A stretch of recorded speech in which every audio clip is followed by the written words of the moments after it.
Binationaux BXL. Et la chaîne YouTube qui vous montre les binationaux congolais d'Europe. Les binationaux de Belgique, France, Allemagne, Grande-Bretagne, etc.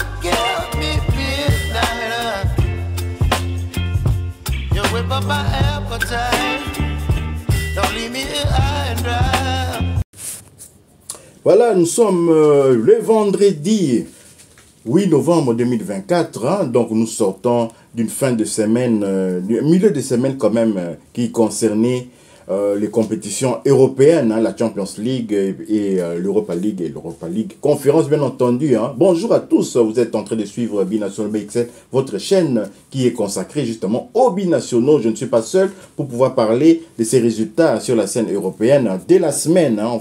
On va revenir peut-être à d'autres résultats qu'on avait oubliés. Je suis avec Gino Links de la chaîne Diasco Foot officielle, les miroirs du football de la diaspora congolaise. C'est lui qui va faire la lecture de tous ces résultats et des résultats qu'on avait oubliés. Gino Links, à vous la parole. Bonjour à tous, donc on va un peu faire le condensé de tous les résultats de nos binationaux qui se sont illustrés avec leur club en Coupe d'Europe. Donc hier s'est joué l'Europa League conférence avec l'Europa League. Mercredi il y a eu la Ligue des Champions et le mardi aussi. Donc nous allons commencer avec les résultats d'hier en Europa League conférence. Donc soirée à succès pour Akolo, Kapwadi, Bakambu et Dieu merci Ndongala.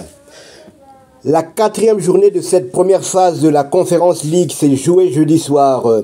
Menée d'entrée de jeu sur la pelouse de Larne, Saint-Gall a réussi à renverser la vapeur 1-2. Shadrack Akolo et les siens trouvent l'égalisation à la 29e minute avant de marquer un second but à la 79e. Titulaire, l'international congolais est sorti à la 89e minute de jeu. Dans le même temps, Steve Kapwadi, lui aussi titulaire, sécurisait la défense du Legia Varsovie pendant toute la rencontre lors de la large victoire de son club 4-0 contre le Dynamo Minsk. Kapwadi enchaîne deux matchs et le Legia va bien. C'est leur 6e victoire de suite, toute compétition confondue. 9e match d'affilée sans défaite. Cédric Bakambu a retrouvé le 11 de départ avec le Real Betis Séville avec une victoire à la clé 2-1 lors de la réception de NKCJ. Le club espagnol renoue avec le succès en Coupe d'Europe après le nul contre Copenhague. L'international congolais a été remplacé à la 60e minute. La Poel Nicosia a créé la surprise en battant l'équipe italienne de la Fiorentina 2-1. Malheureusement pour nous, Dieu merci Ndongala n'a pas pris part à cette rencontre. Il est resté sur le banc tout au long de la soirée. Nous quittons l'Europa League conférence pour l'Europa League tout court. Hier, toujours, Noah Sadiki et l'Union Saint-Gilloise ont fait match nul à Bruxelles, un but partout contre l'équipe italienne de l'AS Roma lors de la 4e journée de la Ligue Europa avec un score final de 1 but partout. Le talentueux joueur congolais a joué l'intégralité de la rencontre, contribuant activement à ce résultat encourageant pour son équipe. L'Union Saint-Gilloise est provisoirement 30e sur 36. Deuxième succès de suite pour Beşiktaş.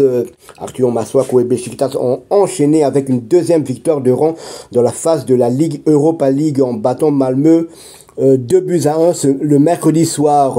Dans ce nouveau format de Coupe d'Europe où chaque point est précieux, l'international congolais qui a joué l'intégralité de ce match et ses coéquipiers ont enregistré 3 nouveaux points avec ceux empochés contre Lyon en déplacement. Donc victoire, donc le Beşiktaş de Arthur Masuaku se relance dans la course à la qualification. Et j'en profite aussi car hier c'était le 7 novembre. Arthur Masuaku fêtait son 31e anniversaire. Donc l'équipe de binationaux BXL profite de cette occasion pour lui souhaiter un très heureux anniversaire. Tout bon, on rappelle que le mardi soir, après avoir battu le Real l'Atlético et le LOSC recevaient la Juventus pour la 4e journée de la Ligue des Champions. Score final, 1 but partout. Avec ce match nul, les Lillois se positionnent à la 12e place avec 7 points. Les milieux de terrain international congolais Ngalaen Moukao avait démarré la rencontre en tant que remplaçant puis avait fait son entrée au jeu à la 55e minute de jeu. Toujours le mardi, le Dynamo Zagreb est parti l'emporter en Slovaquie à Bratislava sur le score de 1 but à 4. Malheureusement pour nous, l'attaquant international congolais Nathanaël Mboukou n'a pas participé à ce festival de buts. Dynamo Zagreb qui se relance très bien dans cette Ligue des Champions. On se souvient que lors du premier match de cette Ligue des Champions, ils avaient été atomisés par le Bayern de Munich, justement 9 buts à 2. Et depuis lors, tout va bien. Match nul contre l'AS Monaco justement, et puis 2 victoires de suite en déplacement s'il vous plaît.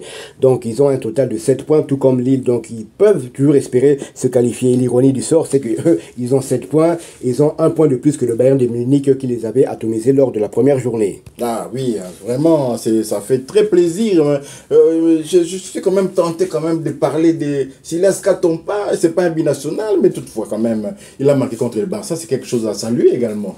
Tout à fait, donc c'était le mercredi, Silas Katompa a égalisé lors de la cuisante défaite de son club l'Étoile Rouge de Belgrade contre le Barcelone. Donc après que le Barcelone ait ouvert le score à la première mi-temps, Silas Katompa avait égalisé avant que son équipe prennent l'eau.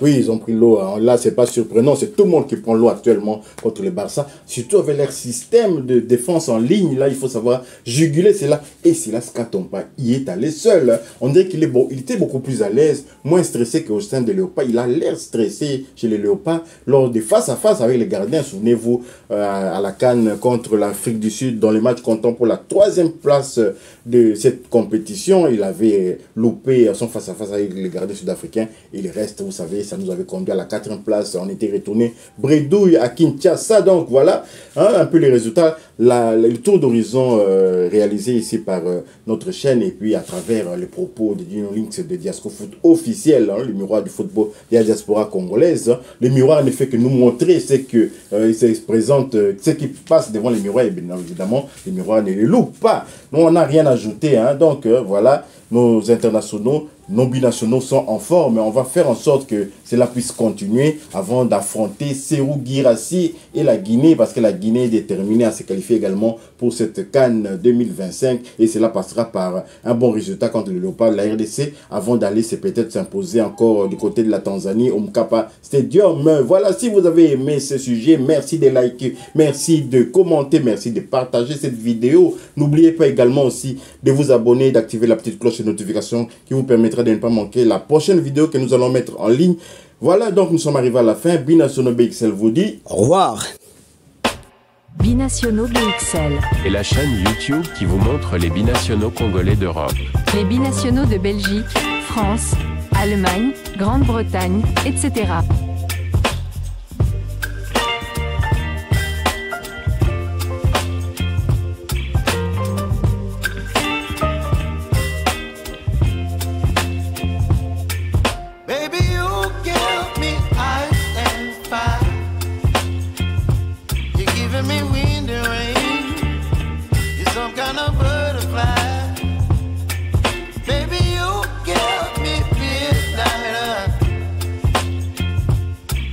My appetite, don't leave me here high and dry.